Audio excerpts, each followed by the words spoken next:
Les oiseaux sont une classe d'animaux très unique non seulement grâce à la capacité de voler, mais aussi grâce à une biologie incroyable qui leur permet de faire des choses qui ne sont atteignables que dans les rêves des autres animaux.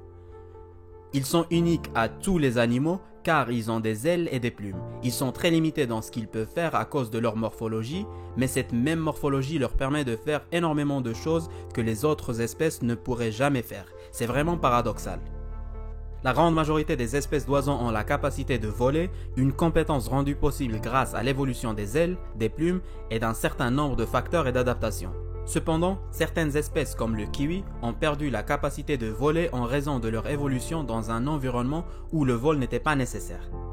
Les oiseaux se trouvent partout dans le monde, dans presque tous les habitats, des manchots de l'Antarctique aux espèces trouvées dans les déserts les plus chauds du monde. Certaines espèces d'oiseaux passent toute leur vie dans une petite zone, tandis que d'autres migrent sur des dizaines de milliers de kilomètres chaque année.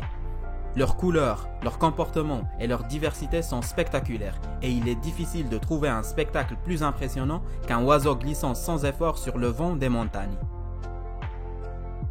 J'ai toujours pensé que les arthropodes, qui est l'embranchement qui regroupe les insectes, les arachnides, les myriapodes et d'autres petites bestioles, sont les animaux les plus impressionnants de la planète, au niveau de l'adaptabilité, sociabilité, rapport taille-puissance et plein d'autres choses. Ils sont juste incomparables aux autres animaux et de loin.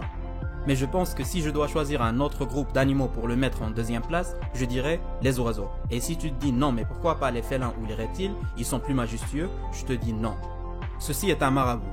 C'est la plus grande cigogne au monde. Et tu sais ce qu'il fait pour se refroidir de la chaleur africaine? Il se chie dessus. Littéralement. La bécasse d'Amérique a le plus grand champ de vision de tous les oiseaux et de tous les vertébrés. Elle peut voir en 360 degrés horizontalement et 180 degrés verticalement sans avoir besoin de bouger sa tête. Et tout ça, c'est grâce à la taille et à la position de ses yeux. Les mouettes utilisent très souvent cette technique de piétinement pour imiter la pluie, poussant ainsi les vers à remonter à la surface. La mouette est aussi l'un des seuls animaux capables de boire l'eau salée de la mer. Elles ont des glandes spéciales situées au-dessus des yeux qui éliminent l'excès de sel dans le corps. Le héron noir utilise ses ailes pour ombrager l'eau, l'ombre attire les poissons qui sont ensuite pêchés et mangés. D'autres espèces de hérons peuvent utiliser des appâts pour pêcher des petits poissons. Au total, les scientifiques ont observé plus de 22 familles d'oiseaux qui avaient utilisé des outils pour chasser, pêcher ou résoudre des problèmes. Et quand on dit famille, ça veut dire des dizaines et des centaines d'espèces. Les sternes blanches n'utilisent pas de nid, elles pondent les œufs directement sur les branches d'arbres. Et pareillement pour le condor des Andes, qui d'ailleurs est le plus grand de tous les rapaces, il pond son œuf directement sur la montagne. Les pics picorent environ 12 000 fois par jour et parfois jusqu'à 20 fois par seconde, avec une force 10 fois plus forte que le seuil de commotion cérébrale d'un humain. Donc en gros, quand on reçoit un coup dans la tête, notre cerveau bouge à l'intérieur du crâne, ce qui peut causer des lésions cérébrales. Et dépendant de la force et de la puissance du coup, la commotion peut changer notre façon de penser, de sentir et plein d'autres choses. Et les pics n'ont aucun souci de picorer avec une force 10 fois plus puissante que le seuil de cette commotion pour l'être humain, ce qui est juste impressionnant. Chez les oiseaux, on peut en quelque sorte deviner le mode de vie et le régime alimentaire des espèces juste en regardant la forme et la taille de leur bec. Les rapaces ont des becs très fins et très tranchants qui permettent de couper la chair, de percer les colonnes vertébrales et de déchiqueter leur proie. Les perroquets ont des becs un peu similaires mais plus épais, qui servent à casser les fruits et qui les aident à grimper. Mais il n'y a pas que les becs des oiseaux qui sont importants, il y a aussi la forme et la taille de la langue. Par exemple, l'arrière pointu de la langue de cet oiseau l'aide à pousser la nourriture vers l'intérieur de sa bouche. Et en parlant de bouche, certains oisillons ont une sorte de bouton multicolore qui aide et qui guide les parents à mettre la nourriture dans la bonne bouche. C'est comme les marchaleurs qui travaillent dans les aéroports et qui aident l'atterrissage des avions avec différents signaux, différents gestes et différentes lumières. Ceci est une sterne arctique. Ça pèse 100 grammes, elle fait la plus grande migration dans l'histoire de tous les êtres vivants. Ce petit oiseau fait un aller-retour entre le pôle Nord et le pôle Sud chaque année, donc 70 km par an. Et si on fait le calcul, sur une durée de 34 ans, qui est l'espérance de vie de ce petit oiseau, il traverse une distance de 2 400 000 km, ce qui est littéralement plus que 6 fois la distance entre la Terre et la Lune.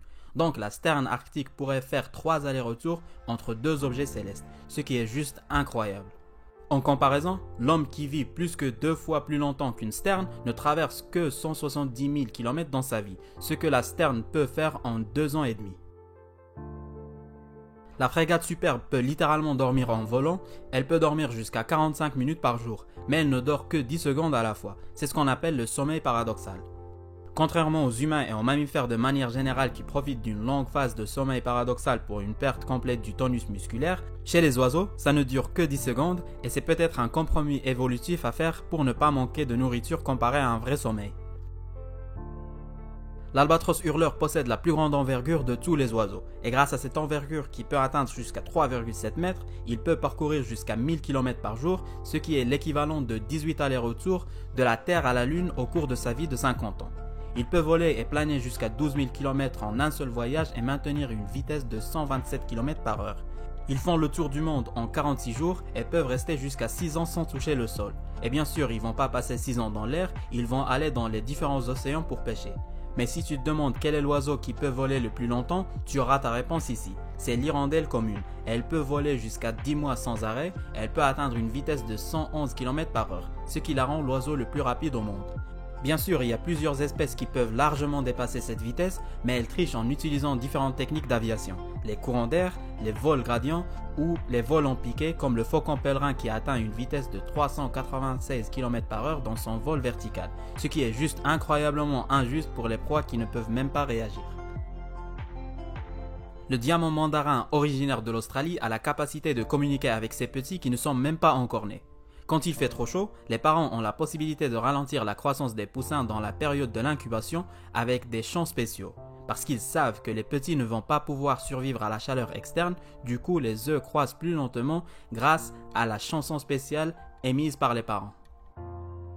Le vautour de Ruppel peut voler plus haut que tous les oiseaux de la planète, il a atteint 11 km au-dessus du niveau de la mer avant qu'il soit tué par un avion, ce qui le rend l'oiseau avec la plus haute altitude de vol du règne animal. Tout le monde sait que l'autruche est le plus grand des oiseaux, mais est-ce que tu savais qu'il y avait des espèces dans la classe des oiseaux qui sont plus petits que certains insectes? Le colibri d'Elena ou le colibri abeille est le plus petit de tous les oiseaux, il est juste un peu plus grand qu'un frelon japonais. Et vu la taille minuscule des colibris, ça leur arrive d'être mangés par des insectes comme les menthes religieuses. Le colibri est le seul oiseau qui peut reculer en volant, il peut battre ses ailes jusqu'à 200 fois par seconde, il peut battre ses ailes du haut vers le bas comme il peut le faire du bas vers le haut, ce qui le rend très flexible au niveau de ses mouvements. Le colibri porte-épée est le seul oiseau qui a un bec plus long que son corps, et en parlant de bec, est-ce que tu savais que le kiwi a le plus petit bec de tous les oiseaux? C'est parce que le bec se compte à partir des narines et les narines du kiwi sont au bout de son bec. Et en vrai, je sais pas pourquoi les ornithologues ont défini cette règle pour les becs, mais ça reste quand même très intéressant à savoir. Et si le colibri est le plus léger des oiseaux volants, l'otard-kouri est le plus lourd. Le mâle peut peser jusqu'à 18 kg. Il y a certaines espèces d'oiseaux qui sont vénéneuses, elles ont développé un poison grâce à leur régime alimentaire composé d'insectes et d'autres arthropodes qui leur permet de produire et de concentrer des toxines puissantes, voire même fatales. Et parmi les espèces d'oiseaux toxiques, on trouve le pitohui bicolore, le pitohui châtain, l'ifrita de Cowald, la caille des blés et les oies armées de Gambie. À mon avis, l'oiseau le plus impressionnant du règne animal est la barge rousse. Cet oiseau est juste incroyable dans tous les sens et je sais même pas par quoi commencer pour le décrire. La barge rousse effectue la plus longue migration sans arrêt parmi tous les animaux. Elle traverse 12 800 km sans arrêt. Oui, presque 13 000 km sans arrêt, de l'Alaska à la Nouvelle-Zélande en un seul coup, et ça lui prend 11 jours pour le faire. Le plus impressionnant, c'est qu'il y a plusieurs espèces d'oiseaux qui peuvent couvrir cette distance, comme l'albatros hurleur, mais la barge rousse est le seul oiseau qui doit le faire. Elle est obligée de traverser toute cette distance pour sa survie. Ce qui est encore plus choquant, c'est qu'elle maintient une vitesse de 80 à 90 km tout au long du trajet, sans arrêt, sans sommeil, sans nourriture, en battant les ailes constamment, ce qui est juste incroyable. Parce qu'en comparaison, les espèces qui peuvent parcourir des distances longues comme ça peuvent planer et profiter des courants d'air chaud et ils ont généralement une grande envergure, alors que la barge rousse est un petit oiseau avec une envergure de 80 cm. Et c'est pas encore fini. Avant de voyager, elles se mettent toutes à manger jusqu'à ce que leur poids double, parce qu'elles savent qu'elles ne vont pas s'arrêter pendant un très long voyage, donc elles mangent tout ce qu'elles peuvent. Et après ça, elles font quelque chose que les scientifiques n'ont toujours pas résolu. Elles réduisent la taille des organes internes qu'elles considèrent inutiles pendant le voyage pour balancer le poids. Et avec tout l'effort physique qu'elles font pendant cette longue aventure, leur poids peut baisser jusqu'à la moitié de leur poids normal. C'était tout pour aujourd'hui, merci d'avoir regardé et on se dit à bientôt.